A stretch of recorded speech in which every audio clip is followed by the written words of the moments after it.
I want to digress a little bit. I hope you don't mind. Yesterday, there was this big issue in Nigeria. I may mind. Yeah, well, but let me go ahead first. You know, there was this big issue in Nigeria about Nnamdi Kanu, who is British, who is also Nigerian.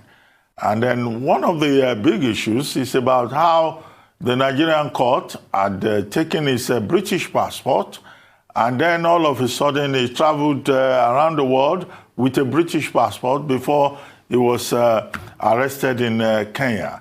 Now, we have in this summit a summit on education that we'll have in the same room Prime Minister Boris Johnson, we'll have President of Kenya, President Kenyatta, and we will also have President Buhari, and the big elephant in the room, I imagine, will be Nnamdi Kanu. What do you think the conversation will be like? Because in this particular case, the Nigerian government has been raising questions about the role of the British government. How did Nnamdi Kanu get back his British passport and all of those details? And then your views on what happened yesterday and what the British government is doing in terms of its own interventions. I say it's a digression, but we'll come back to this immediate issue about girls' education. Well, as you say, it is a digression. I'm here to talk about the summit, which is the most important thing. On Nnamdi Kanu, all I will say is that we're on record as saying that we can offer consular assistance to British nationals, and we have requested that consular access, and that's all I'm prepared to say in this interview. Thank you. But what do you think, High Commissioner, in terms of what has transpired so far? Because, you've been quoted in the papers as having expressed opinions about the trial of Nnamdi Kanu, the leader of IPOB. No. I don't think I would know what I've said about the trial. I haven't said anything about the trial. As I said, what we have said on the record, as a dual national, we can and we often do offer consular assistance, and in this case, we have offered consular assistance to Nnamdi Kanu. Okay. All right, British High Commissioner. Maybe I'll come to the subject later. For now, we'll leave it. Katrina Lang, British High Commissioner, yesterday said Britain will provide consular services. What's the talk about that? Have you spoken to the British as regards this? Let's talk quickly. Be fine.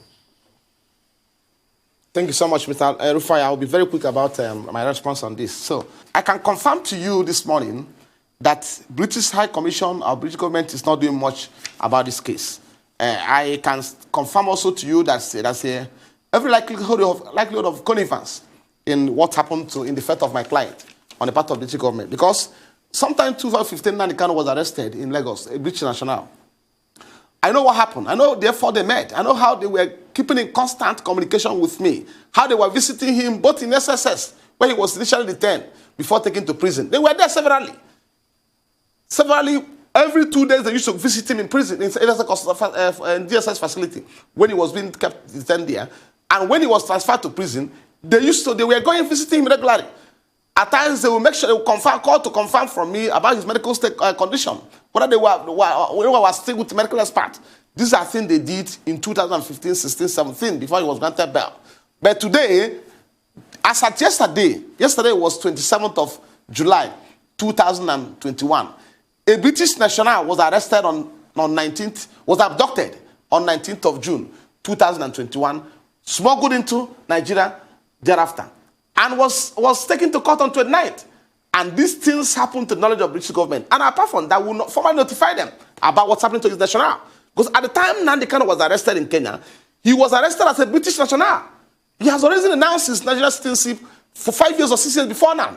So, and they are, yes, and yesterday being 27, the British High Commission is talking about offering consular services to Mr. Kanu.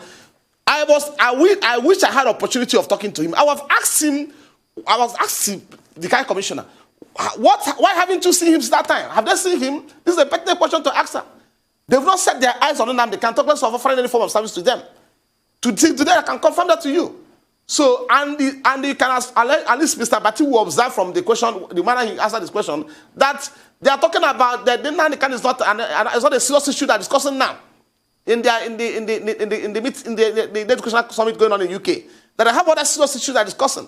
So he just responded to you by way of passing. It's not a matter that taking serious as you may be expecting. But what I believe, and which we are activating now, is that they obviously need a force of law to assert the obligation to the international. Well, and we are doing that with our partners in UK are doing that. People, and yet nothing is said whatsoever in our departments at all. You don't hear it on the BBC, you don't hear it on ITV, you don't hear it on Channel 4. Why are you staying silent and saying nothing at all? There's over 1 million Biafrans and Algeduans in this country.